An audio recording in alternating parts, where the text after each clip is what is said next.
Hello friends, welcome my YouTube channel Jayanti Khambi में फिर से एक वीडियो के साथ। अगर मेरे चैनल को सब्सक्राइब नहीं किया तो सब्सक्राइब करें, बेल आइकन का बटन दबाएं जिससे आपको नई नोटिफिकेशन मिलती रही। फ्रेंड्स, आज मैं आपको गोवर्धन महाराज के दर्शन कराने के लिए आया हूं, जिसकी महिमा संसार के कोने कोने में व्याप्त है।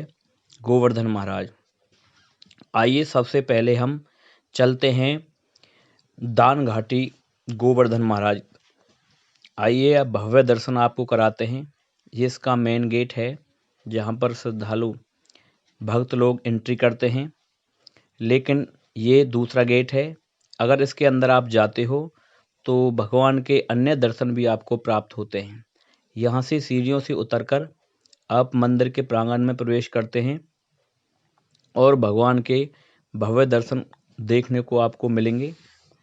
भीड़ बहुत कम थी। वैसे तो गोवर्धन की परिक्रमा के लिए भीड़ बहुत मात्रा में रहती है। सड़क पर परिक्रमा देते समय रास्ता भी नहीं मिलता है। देखिए भगवान के श्री राधा कृष्ण के भव्य दर्शन। और देखिए ये पंडा लोग जो जहाँ पर प्रसाद देते हैं और दक्षिणा ग्रहण करते हैं। ये लोग सभी भगवान के दर्शन करने के लिए उतावले उत्सुक। आपको दर्शन कराता हूँ। वैसे तो फ़ोटो लेने के लिए मना किया हुआ है, लेकिन फिर भी मैंने चुपके से वीडियो बनाई है ताकि आप लोग भगवान के दर्शन कर सकें। अब इसकी परिक्रमा लगाते हैं। चारों मंदिर की तरफ भगवान की मूर्तियां विराजमान हैं। देखिए कितने भव्य दर्शन, कितने सुंदर दर्शन हो रहे हैं। भीड़ अत्यधिक होने के कारण दर्शन अच्छी प्रकार से नहीं हो पाते हैं। देखिए परिक्रमा लगाते हैं मंदिर की। चारों ओर भगवान की मूर्तियां विराजमान हैं। सभी के दर्शन आपको कराता हूं। श्री गणेश जी महाराज भगवान, देखिए ये कल्की जी हैं। ये आपके साक्षी गोपाल जी हैं जो आपको दर्शन हो रहे हैं। ये देखिए यहाँ पर गोवर्धन महाराज को दूध से अभिषेक किया जाता है, दूध से उनको नहलाया जाता है। ये भी आपको दर्शन कराए हैं।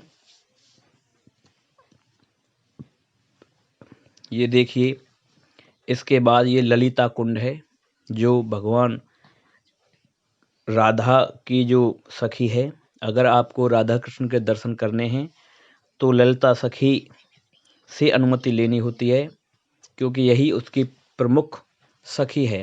तभी राधा कृष्ण भगवान के दर्शन आपको हो सकते हैं। इसके बाद ये राधा कुंड, इस कुंड की महिमा का बखान मैंने आपको पहले भी किया हुआ है।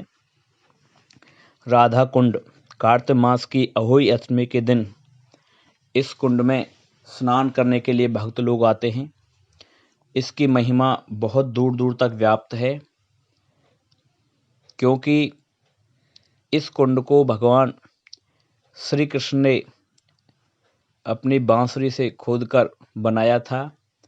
तब उस पर गौ वध का पाप लगा हुआ था, तो उसे मुक्ति पाने के लिए इस कुंड का उन्होंने निर्माण किया था। दोनों ने, राधा कृष्ण ने इसमें स्नान किया। मान्यता है कि जो भी इस कुंड में स्नान करता है अघोई अष्टमी के दिन, उसे राधा कृष्ण की कृपा और पुत्र की प्राप्ति होती है। इस दिन पति पत्नी व्रत रखते हैं और रात के 12 बजे इसमें स्नान करते हैं और उनकी जो इच्छा होती है वो पूर्ण होती है, अर्थात उन्हें पुत्र रत्न की प्राप्ति होती है। इसके बाद आता है कुसुम सरोवर। कुसुम सरोवर भी अपने आप में बहुत महत्व रखता है। 1675 ईस्वी में यह कच्चा था, तो राजा ने इसे पक्का कराया था। इसके बाद सूरजमल ने अपनी पत्नी किशोरी के लिए इस कुसुम सरोवर को खूबसूरत बनाया था। जब परिक्रमा करते हुए जाते हैं तो रास्ते में ही परिक्रमा के रास्ते में ही यह सरोवर पड़ता है। देखिए कितना भव्य नज़ारा, कितना अच्छा सुंदर बना हुआ है। आइए बात करते हैं अब मानसी गंगा की। आपके मन में यह जरूर आया होगा कि मानसी गंगा का उद्भव कैसे हुआ। मानसी गंगा गोवर्धन के बीच में स्थित है। एक बार नंद यशोदा अपने सभी गांव वालों के साथ गंगा स्नान करने के लिए जा रहे थे, तो भगवान श्री कृष्ण के मन में विचार आया कि ब्रज में सभी तीर्थ स्थान है, तो क्यों ना यहाँ पर भी गंगा जी उत्पन्न की जाए। तो उनके मन में यह विचार आया ही था कि गंगा जी मानसी के रूप में गिरिराज की तलहटी पर में प्रकट हुई।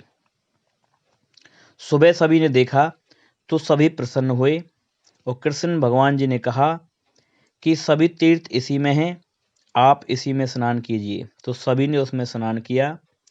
कृष्ण के मन से आविर्भूत होने के कारण यह गंगा जी का नाम मानसी गंगा पड़ा। कार्तिक मास की अमावस्या को प्रकट हुई थी।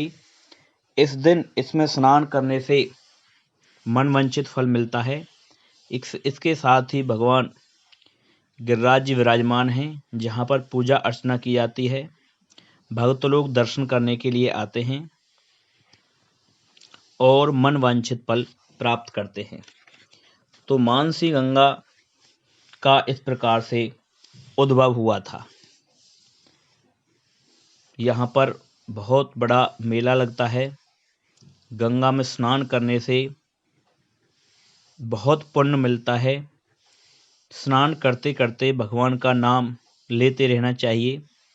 देखिए कितने भव्य दर्शन गोवर्धन महाराज जी के। गोवर्धन महाराज की महिमा दूर दूर तक व्याप्त है। भक्त लोग ऐसा कोई दिन नहीं जाता जहाँ परिक्रमा लगाते नहीं हैं और पूरी तरह से परिक्रमा लगाते लगाते भगवान के रस में विभोर हो जाते हैं। 12 मास 24 घंटे परिक्रमा गोवर्धन पर्वत की चलती है, जिसमें सभी भक्त लोग परिक्रमा का लगाने के लिए आते हैं और मनवांछित फल प्राप्त करते हैं। इसी महिमा के कारण दूर दूर से लोग यहाँ आते हैं।